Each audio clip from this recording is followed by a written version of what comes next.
안녕하세요. 오늘 저희와 함께 살펴볼 자료는 루돌프 슈타이너의 강의록 315번이죠? 네, 맞습니다. 315번 강의록에서 발췌한 내용인데요. 여기서 다루는 치료 오이리트미, 그러니까 하일 오이리트미라는 주제가 상당히 흥미롭습니다. 네, 그렇죠. 그냥 몸을 움직이는 걸 넘어서 그 움직임 자체를 보이는 말로 본다는 관점.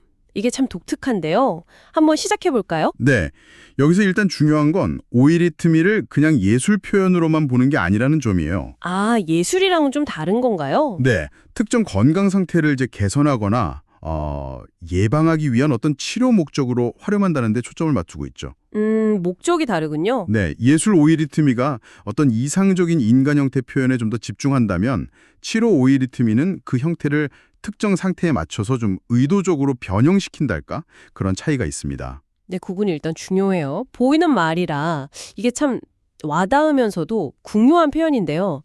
움직임이 어떻게 말이 될 수 있다는 걸까요? 슈타이너 설명은 이렇습니다. 말하기에는 그 지적인 측면, 그러니까 의미 전달 같은 거요. 네네. 그거보다는 오히려 의지적인 측면, 그러니까 말하려는 그 힘 자체를 강화해서 그걸 온몸으로 표현하는 게 오이리트미다. 이렇게 보는 거죠. 아, 말하려는 힘, 의지. 그렇습니다. 슈타이너는 말하기를 두 요소의 결합으로 보거든요.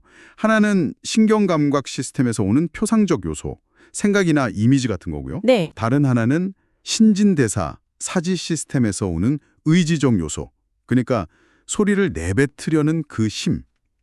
오이리트미는 이 의지적인 신진대사 쪽 요소를 극대화하고 저 표상적인 건 좀 줄여서요. 아하. 말의 소리, 음가라고 하죠. 거기에 해당하는 전신의 움직임을 만들어낸다고 설명해요. 와. 그러니까 후두에서 일어나는 말하기가 온몸으로 확장되는 일종의 변형, 메타모르포스 같은 거네요. 네, 정확히 그 표현을 씁니다. 아, 변형. 아. 그렇군요. 근데 또 모음이랑 자음 움직임이 주는 영향이 다르다고 하던데요. 이게 치료적으로는 어떻게 연결되나요? 네, 그 지점도 상당히 흥미롭죠. 슈타이너에 따르면 모음 움직임은 주로 내면의 감정 상태와 연결된다고 봤어요. 감정이요? 네, 그래서 호흡이나 순환 같은 우리 몸의 리듬 시스템에 직접적으로 작용한다고 보고요. 아, 반면에 자음 움직임은 외부 세계의 어떤 형태나 과정을 모방하는 경향이 있다고 봐서 소화나 운동 같은 신진대사, 사지 시스템에 간접적으로 영향을 미친다고 합니다. 직접작용이랑 간접 영향이라. 그 차이가 구체적으로 치료에는 어떻게 쓰이는 거죠?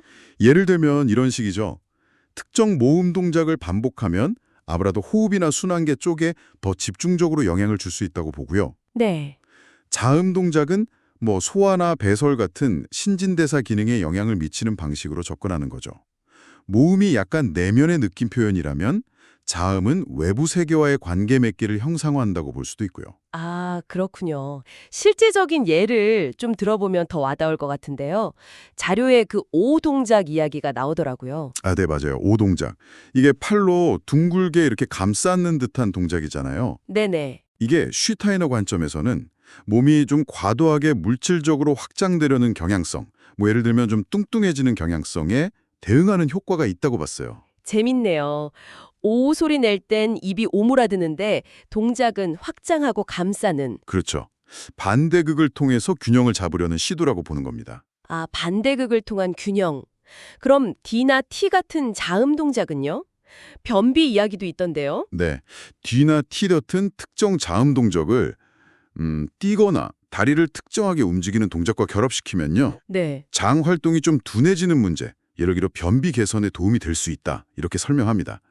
이것도 역시 그 움직임이 모 안의 어떤 특정 경향성에 반대되는 힘을 활성화시켜서 균형을 되찾게 한다는 그런 원리에 기반하는 거죠. 듣다 보니까 이건 뭐 우리가 아는 일반적인 체조나 운동이랑은 정말 접근법 자체가 다른데요. 네, 슈타이너도 그 점을 아주 명확하게 구분하고 강조합니다. 어떻게 다르다고 봤나요? 일반 체조는 주로 신체 생리, 그러니까 좀 물리적인 측면에만 초점을 맞추고 어떨 땐 좀 기계적인 움직임에 머무를 수 있잖아요. 네, 그렇죠. 근데 오이리트미는 영혼과 정신까지 다 포함하는 그런 전인적인 움직임을 추구한다고 봤어요. 심지어 체조가 자칫하면 물질주의적인 사고를 강화할 수도 있다. 이렇게까지 경계하기도 했죠. 와, 전인적인 움직임. 슈타이너 철학의 그 핵심 개념 중 하나인 에테르체, 에테르라입랑도 관련이 있겠네요. 정확히 보셨습니다. 바로 연결됩니다. 오이리트미는 눈에는 안 보이지만 생명 활동을 주관한다고 보는 그 에테르체, 우리말로는 생명력체라고도 하는데요. 거기에 직접 작용한다고 설명해요. 에테르체에 직접요? 네.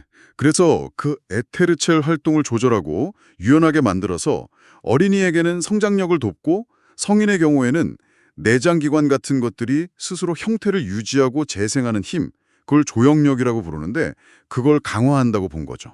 조형력.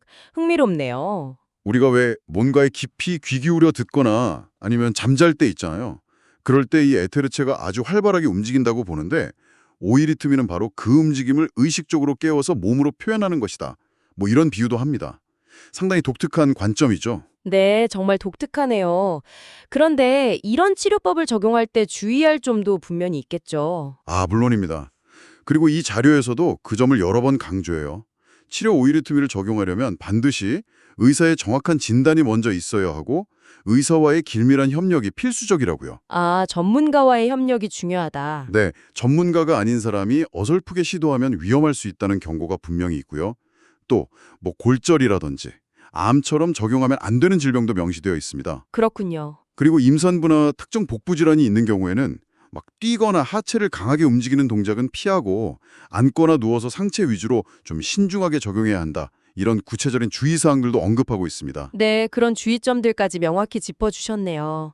오늘 이 슈타이너의 치료 오이리트미를 보니까 우리가 매일 쓰는 말, 또 무심코 하는 몸짓 안에 어쩌면 건강과 치유의 실마리가 숨겨져 있을지도 모른다는 그런 생각이 드네요. 네, 그렇죠. 어쩌면 현대 사회에서 우리가 경험하는 언어의 어떤 추상화나 몸과의 단절감 같은 것들이 혹시 우리 안에 어떤 불균형을 만들고 있는 건 아닐까? 뭐 이런 생각도 들고요. 충분히 그럴 수 있죠. 그리고 슈타이너가 제안하듯이 이런 의식적인 움직임을 통해서 그걸 회복할 수 있다는 아이디어가 여러분에게는 또 어떤 생각거리를 던져주는지 궁금합니다. 이 질문을 남기면서 저희는 다음 탐구에서 다시 흥미로운 이야기로 찾아뵙겠습니다.